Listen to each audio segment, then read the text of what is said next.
So today we will be starting a new chapter that is salient features of the constitution. हमारे constitution के क्या features है, आज उन सारे फीचर्स को हम लोग इस वीडियो में डिस्कस करने की कोशिश करेंगे. I know it will not be completed in one single videos, तो बट आने वाले जितने भी वीडियोस होंगे उसमें आपको सारे फीचर्स ऑफ द कॉन्स्टिट्यूशन के बारे में one by one we will be discussing. So without wasting any time we will be starting with the video.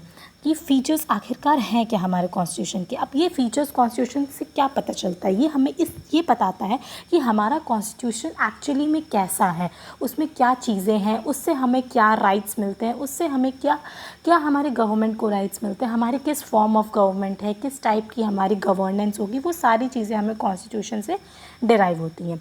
So we will be dealing with the first feature of the constitution, that is the lengthiest written constitution. ठीक है, ये जैसे lengthiest written constitution की बात करता है, तो आखिर ये lengthiest written constitution क्या हो सकता है.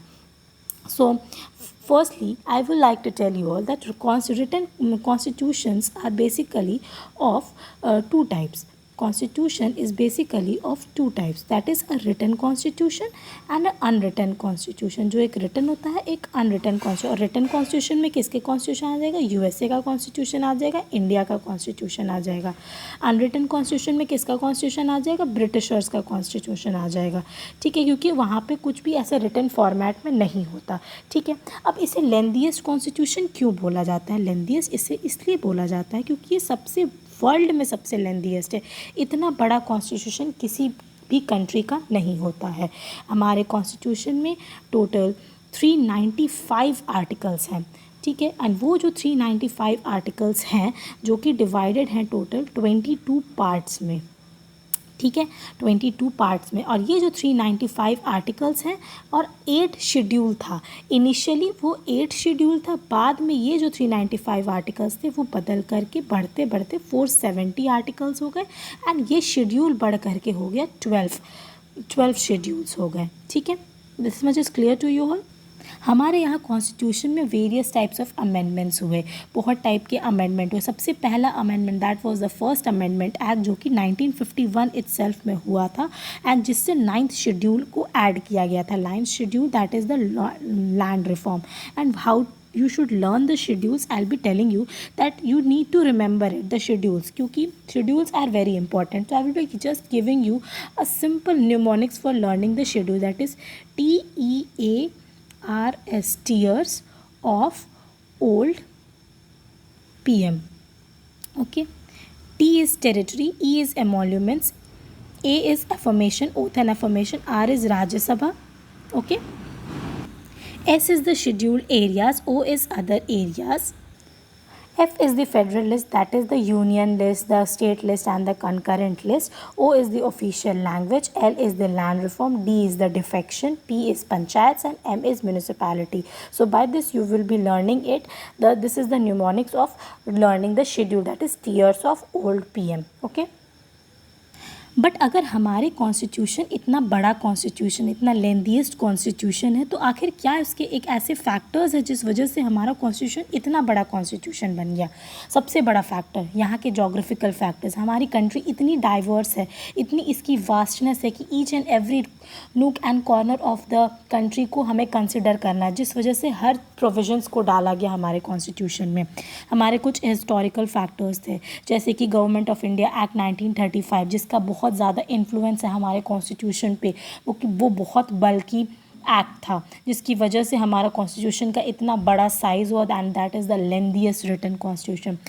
And it is the third factor is the single constitution. Single constitution ये था कि ये एक सिंगल कॉन्स्टिट्यूशन है जो कि पूरी तरीके से ऑपरेट करता है पूरे कंट्री में. ऐसा नहीं है कि स्टेट पे अलग कॉन्स्टिट्यूशन है, सेंटर पे अलग कॉन्स्टिट्यूशन. तो पूरी चीज़ों को एक ही में सम अप करना था, जिस वजह से इसको एक लेंथीएस्ट कॉन्स्टिट्यूशन भी कहा जाता है. And dominance of the legal luminaries, क्योंकि यहाँ पे जितने भी थे लोग वो सारे लॉयर्स थे, एंड उन्होंने लीगल लैंग्वेज का यूज़ किया. और जितने भी कॉन्स्टिट्यूएंट असेंबली के मेंबर्स थे उनमें जनरली लीगल लैंग्वेजेस का यूज़ किया गया, जिस वजह से हमारा कॉन्स्टिट्यूशन बहुत ही लेंथीएस्ट कॉन्स्टिट्यूशन बन करके रह गया. So these were some of the reasons कि हमारे कॉन्स्टिट्यूशन क्यों इतना lengthiest constitution. So let us go further for the other feature of the constitution, that is it is drawn from various sources. It is very much clear that by the line it is drawn from various sources means इसको कहीं ना कहीं हर जगह से इससे कुछ ना कुछ ऐसी चीज़ें हैं जो बोरो की गई हैं. सबसे इम्पॉर्टेंटली हमारे यहाँ पे गवर्नमेंट ऑफ इंडिया एक्ट 1935 जिसके थ्रू हमारे यहाँ पे बहुत सारे प्रोविजंस हमारे कॉन्स्टिट्यूशन में डाले गए.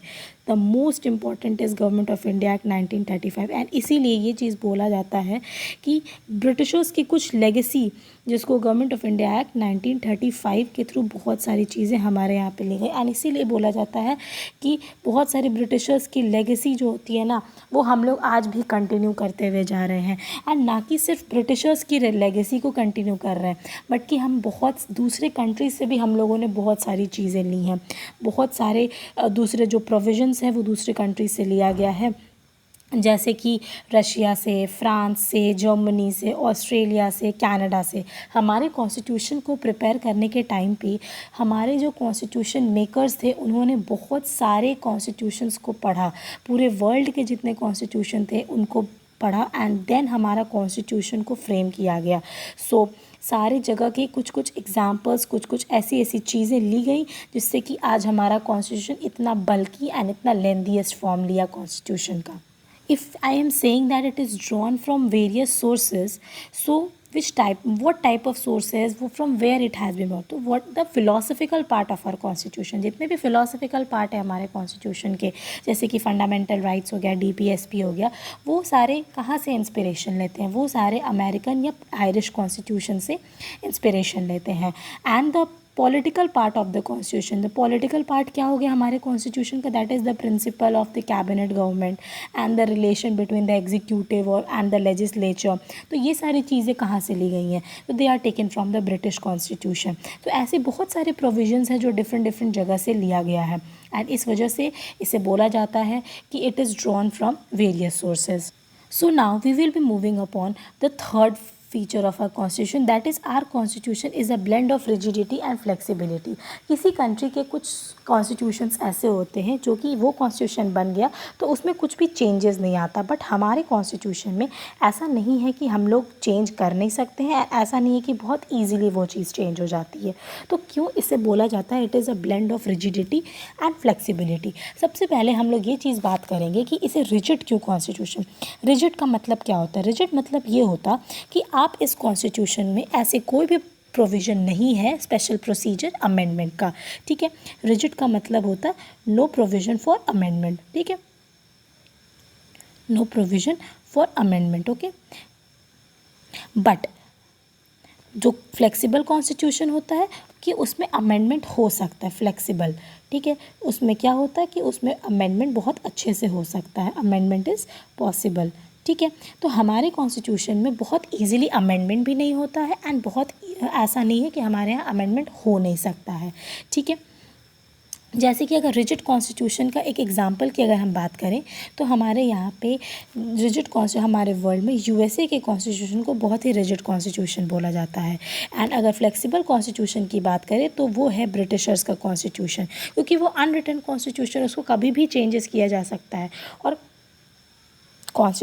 Constitution of India is a Constitution of India is a synthesis of both. क्यों इसे synthesis of both बोला जाता है? क्योंकि यहाँ पे आर्टिकल 368 का प्रोविज़न डाला गया है एंड जिसके थ्रू 2 टाइप्स ऑफ अमेंडमेंट आते हैं. एक ऐसा अमेंडमेंट है जो कि सिंपल मेजॉरिटी का अमेंडमेंट्स हमारे यहाँ पे बहुत टाइप के अमेंडमेंट्स होते हैं. Some provisions are of special majority. ठीक है, स्पेशल मेजॉरिटी वो भी सिर्फ पार्लियामेंट के लोग उस स्पेशल मेजॉरिटी को रेटिफाई करेंगे. But another is of the majority. Special majority are also of 2 types. ठीक है, आर्टिकल 368 के अंदर में 2 टाइप की मेजॉरिटी आती है. ठीक है, एक स्पेशल मेजॉरिटी आती है जो कि सिर्फ पार्लियामेंट करते, that is 2/3 of the members present and voting and a majority of total membership of each house. Okay, and जो दूसरा प्रोविज़न है कि special majority by the parliament and ratification by half of the states. तो ये 2 type की majority है जिसके through हमारे यहाँ पे कॉन्स्टिट्यूशन को पूरी तरीके से अमेंड किया जा सकता है. एंड और दूसरी जितनी भी मेजॉरिटी आती है वो आर्टिकल 368 का पार्ट नहीं है, तो उस मेजॉरिटी के थ्रू हम लोग कोई भी अमेंडमेंट नहीं कर सकते हैं. So that is why our constitution is called the synthesis of both, that is flexible also and rigid also. So nextly we will be moving upon our fourth feature of the constitution, and that fourth feature is the federal system with unitary bias. हम लोगों ने बहुत अच्छे से ये चीज़ देखा है कि हमारे यहाँ पे डिवीजन ऑफ पावर है, ठीक है, हमारे यहाँ पे डिवीजन ऑफ पावर है एंड पावर्स का डिवीजन किया गया. इनफैक्ट हमारे शेड्यूल में भी लिस्ट डिवाइड किए गए, कुछ यूनियन लिस्ट के पार्ट है, कुछ स्टेट लिस्ट के पार्ट है. उन सारे लिस्ट में कुछ ऐसे ऐसे सब्जेक्ट्स का मेंशन किया गया है जिन सब्जेक्ट्स में कुछ सब्जेक्ट स्टेट के एम्बिट के अंदर में आते हैं एंड कुछ सब्जेक्ट्स जो होते हैं वो यूनियन के एम्बिट के अंदर में आते हैं. बट फिर भी हमारे यहाँ पे कुछ ऐसी चीज़ें रखी गई हैं जिसमें कि पूरी तरह से ओवरऑल सेंटर का पावर थोड़ा सा ज़्यादा प्रिवेल करता है. Firstly we will be seeing कि फेडरलिज्म हमें कहाँ कहाँ दिखता है, कि हमारे यहाँ पे कहाँ फेडरलिज्म का मतलब होता है. If I am using a word federalism which means division of power, कि स्टेट के साथ कहाँ पे कहाँ डिवीजन हुआ है पावर का, इस चीज़ को हम लोग डिस्कस करेंगे. पहले तो सबसे पहली बात कहाँ कहाँ डिवीजन हुआ. सबसे पहली चीज़ कि यहाँ पे हमारे यहाँ सुप्रीमेसी है कॉन्स्टिट्यूशन की, ठीक है, पावर का डिवीजन होता है, ठीक है. 2 टाइप की गवर्नमेंट है, स्टेट की अलग गवर्नमेंट बनती है, सेंटर की अलग गवर्नमेंट बनती है, ठीक है. इंडिपेंडेंट जुडिशरी है, बाईकेमरलिज्म है. ये सारी फीचर्स ऐसे फीचर्स हैं जो कि ये बताते हैं कि हमारे यहाँ पे फेडरल सिस्टम है. अगर अब यूनिटरी सिस्टम की बात की जाए तो सबसे पहली चीज़ हम लोग को दिमाग में आती है कि हमारे यहाँ पे एक सिंगल सिटीजनशिप है, ठीक है. अगर दूसरी चीज़ हमारे दिमाग में क्या आती है कि अगर हमारे यहाँ पे कभी भी कन्फ्लिक्ट होता है यूनियन या स्टेट लिस्ट में, तो हमेशा जो कॉन्करेंट लिस्ट के जो पावर्स है वो यूनियन और स्टेट दोनों के पास होते हैं, बट जब भी कन्फ्लिक्ट होता है तो स्टेट सेंटर की पावर ज़्यादा प्रिवेल करती है, ठीक है. तीसरी चीज़ क्या आती है कि हमारे यहाँ स्ट्रॉन्ग सेंटर है और एक सिंगल कॉन्स्टिट्यूशन है. एक सिंगल कॉन्स्टिट्यूशन है और स्ट्रॉन्ग सेंटर है, ठीक है. और बहुत लोगों ने इस चीज़ को डिनाई भी किया था एंड बहुत लोगों ने इस चीज़ के बारे में क्रिटिसाइज़ भी किया था कि हमारे यहाँ पे एक ऐसे प्रोविजंस हैं जो कि स्टेट की पावर को पूरी तरीके से छीन रहे हैं. बट केसी वेयर ने बोला था हमारे कॉन्स्टिट्यूशन को, कॉन्स्टिट्यूशन के इस प्रोविज़न की वजह से हमारे कॉन्स्टिट्यूशन को केसी वेयर ने बोला था क्वासी फेडरल, ठीक है. या मॉरिस जोन्स ने बोला था बारगेनिंग फेडरलिज्म. कोऑपरेटिव फेडरलिज्म किसने बोला था? ग्रैनविल ऑस्टिन ने बोला था. आइवर जेनिंग्स ने क्या बोला था? Federation with centralising tendency. तो इस टाइप से हमारे यहाँ पे फेडरल सिस्टम है with unitary bias. And in my opinion एक यूनिटरी बायस होना भी चाहिए, बिकॉज अगर स्टेट्स को अगर ज़्यादा पावर दी जाती तो स्टेट्स यहाँ पे ऑटोनॉमी की डिमांड करेंगे. एंड इफ़ स्टेट्स अगर ऑटोनॉमी की डिमांड करेंगे तो वो स्टेट्स अपनी अपनी चीज़ों को दूसरे के ऊपर डालने की कोशिश करेंगे. तो इसलिए that is why centre should be overall power कि वो अपनी अथॉरिटी स्टेट्स के ऊपर लगा सके. But there is a check and balance of the authority of the centre as well. तो हमारे कॉन्स्टिट्यूशन में बहुत सारी जितने भी प्रोविजंस हैं वो सब प्रोविजंस को बहुत ही बैलेंस्ड वे में रखा गया है. किसी की भी पावर्स को बहुत ज़्यादा बढ़ाया नहीं गया एंड किसी की भी पावर्स को बहुत ज़्यादा क्रिटिसाइज़ नहीं किया गया है, ना उसे कम किया गया है, ठीक है. तो मोरोवर हमारे यहाँ पे फेडरेशन का टर्म मेंशन्ड है हमारे कॉन्स्टिट्यूशन में, ठीक है. तो हमारे कॉन्स्टिट्यूशन में जो वर्ड फेडरेशन मेंशन है, और यू विल बी सीइंग कि आर्टिकल जो 1 है उसमें क्या बोलता है.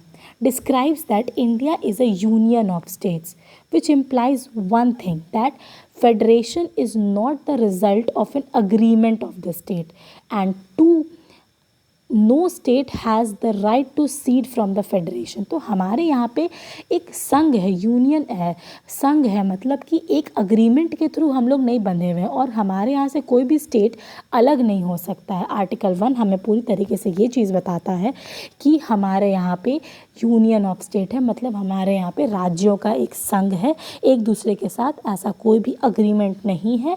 एंड वो एक मर्ज़ी से एक कोऑपरेशन से एक साथ हैं. एंड यहाँ पे कोई भी ऐसा स्टेट के पास ऐसी कोई राइट नहीं है कि वो इस फेडरेशन से बाहर निकल जाए. Okay, so we have dealt with 4 features of the constitution in this lecture. We will be dealing with the more in the coming lectures. Okay, thank you so much.